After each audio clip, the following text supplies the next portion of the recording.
स्वागत है आपका आज के इस खास विश्लेषण में। आज हम सीधा गोता लगाने वाले हैं लोक कथाओं में दर्ज एक ऐसी दिल दहला देने वाली घटना में जो सच में किसी के भी रोंगटे खड़े कर सकती है। ये सिर्फ कोई आम कहानी नहीं है, बल्कि पैरानॉर्मल घटनाओं का एक ऐसा डरावना और सिलसिलेवार क्रम है जिसका पूरा सच आज हम डिकोड करने वाले हैं। तो चलिए बिना किसी देरी के शुरू करते हैं। जरा सोचकर देखिए, खून से पूरी तरह खाली दो लाशें और उन पर जानवरों जैसे गहरे भयानक दांतों के निशान। ये कोई बुरा सपना नहीं, बल्कि एक रोंगटे खड़े कर देने वाला सच है। आखिर क्या होता है जब आपके बगल में सोने वाला आपका अपना इंसान अचानक कोई खूंखार दरिंदा बन जाए? आइए जरा पीछे चलते हैं और देखते हैं कि इस भयानक दुस्वप्न की शुरुआत आखिर हुई कहाँ से। लेकिन इस खौफनाक रात तक पहुंचने से पहले आइए इस कहानी के पहले हिस्से पर नजर डालते हैं, जहां एक बेहद शांत और आम सी जिंदगी में अचानक उथल-पुथल मचनी शुरू होती है। तो बात है कोलकाता की। हुगली नदी के ठीक किनारे बसा संजीत और काजल का एक खूबसूरत सा 2 मंजिला घर। उनकी शादी को 2 साल हो चुके थे और सब कुछ एकदम परफेक्ट और शांतिपूर्ण चल रहा था।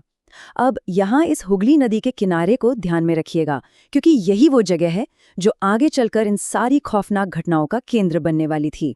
उस वक्त सब कुछ बिल्कुल नॉर्मल लग रहा था, लेकिन कहते हैं ना, ये शांति बस तूफान से पहले का सन्नाटा थी।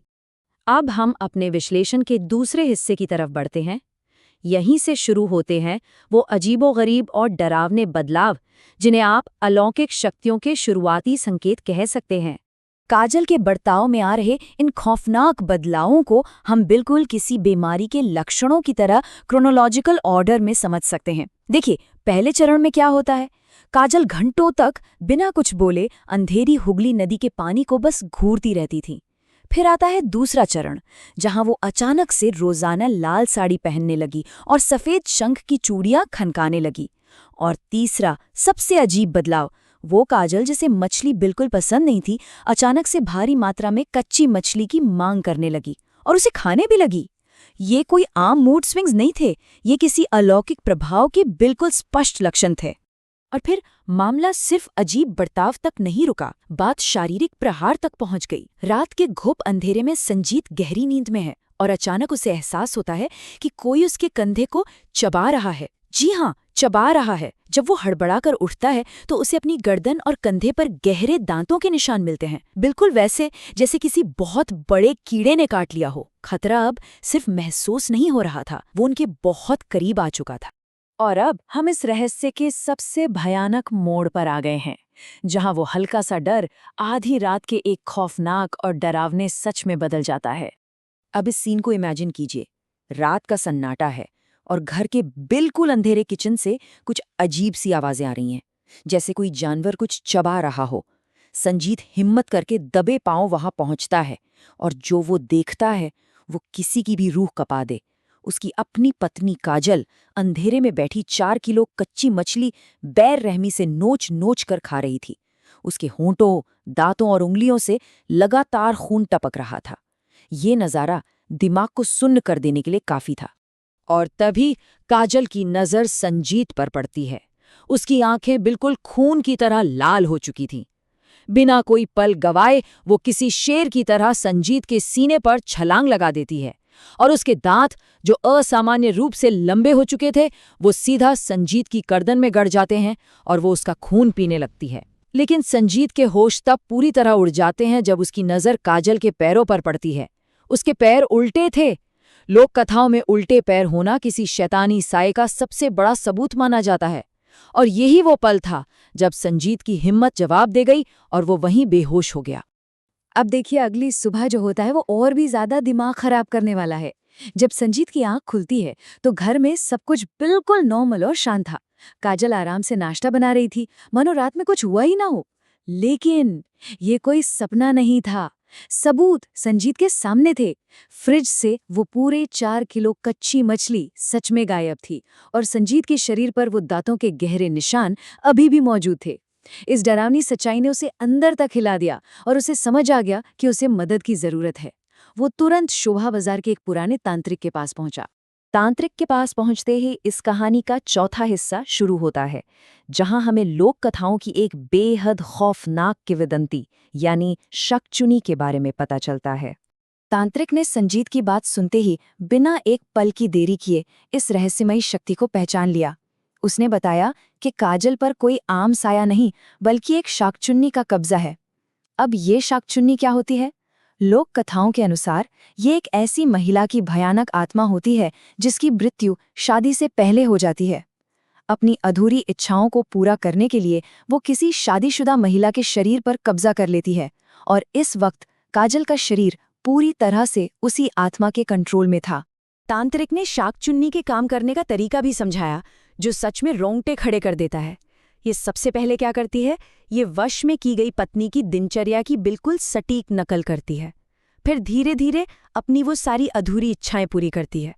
लेकिन सबसे खतरनाक बात तो अब है, ये आत्मा पति का खून एक साथ नहीं बल्कि बूंद बूंद करके पीती है और अंततः पति को इतना कमजोर कर देती है कि उसकी मौत हो जाती है।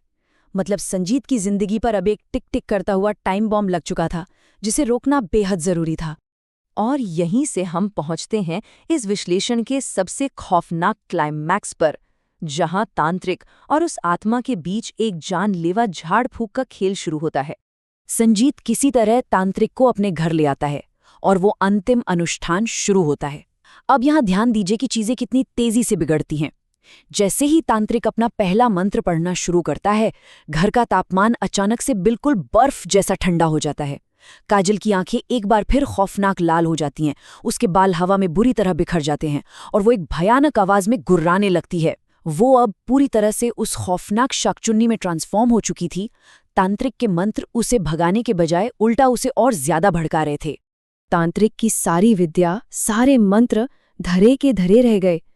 पलक झपकते ही वो आत्मा तांत्रिक पर हावी हो जाती है और एक ही झटके में उसकी गर्दन जकड़कर उसे मौत के घाट उतार देती है। उसी पल घर की सारी बत्तियां बुझ जाती हैं और उस खूब अंधेरे में सिर्फ जमीन पर खिसकते उन उल्टे पैरों की खौफनाक आवाज और उस लाल साड़ी की चमक बाकी रह जाती है।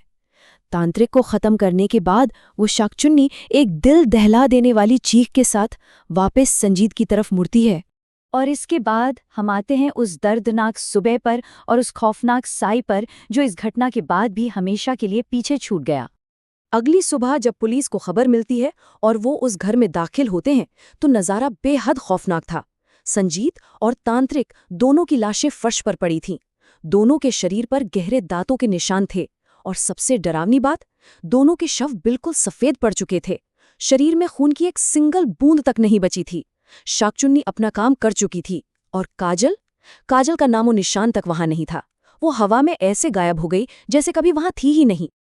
अब आप सोच रहे होंगे कि कहानी यहीं खत्म हो गई, राइट? बिल्कुल नहीं। बात सिर्फ संजीत और तांत्रिक की मौत तक सीमित नहीं रही। उनकी एक 70 साल की पड़ोसी थी, मिसेस चैटर्जी। उन्होंने रात को अपनी खिड़की से ये पूरा खौफनाक मंजर देख लिया था और वो गहरे सदमे में चली गई थीं। लेकिन चौंकाने वाली बात यह है कि कुछ हफ्तों बाद मिसेस चैटर्जी भी अपने घर में मृत पाई गईं और उनकी मौत का तरीका भी बिल्कुल सेम था। शरीर में खून की एक बूंद नहीं, शव एकदम सफेद और गहरे दांतों के निशान। इससे ये साफ हो गया था कि इस आत्मा का कहर सिर्फ उस घर तक सीमित नहीं था। मिसेस चैटर्जी की इस अकल्पनीय और रहस्यमयी मौत का असर इतना गहरा था कि उनका पूरा परिवार दहशत में आ गया। वो इतने खौफजदा थे कि रातों रात अपना घर, अपना सामान, सब कुछ छोड़कर वो मोहल्ला हमेशा के लिए भाग गए। इस एक घटना ने सिर्फ जाने ही नहीं ली, बल्कि अपने पीछे खौफ की एक ऐसी लकीर खींच दी जिसने उस पूरे इलाके की रूह कंपा दी थी। कहा जाता है कि आज भी हुगली के किनारे बसी उस गली के लोग कभी कभी रात के अंधेरे में उस पुरानी वीरान बैल्कनी पर एक लाल साड़ी वाली औरत को खड़ा देखते हैं। तो अब इस पूरे विश्लेषण के बाद एक सवाल जो शायद हमेशा आपके जहन में गूंजता रहेगा। अगर कभी आधी रात के उस सन्नाटे में आपको किसी चीख जैसी सफ़ेद शंख की चूड़ियों की खनक हवा में सुनाई दे, तो ज़रा सोचिएगा कि उस बैल्कनी पर आखिर खड़ा कौन है। खैर, आज के हमारे इस खास विश्लेषण में बस इतना ही। ऐसे ही किसी और गहरे और डरावने रहस्य के साथ हम फिर लौटेंगे।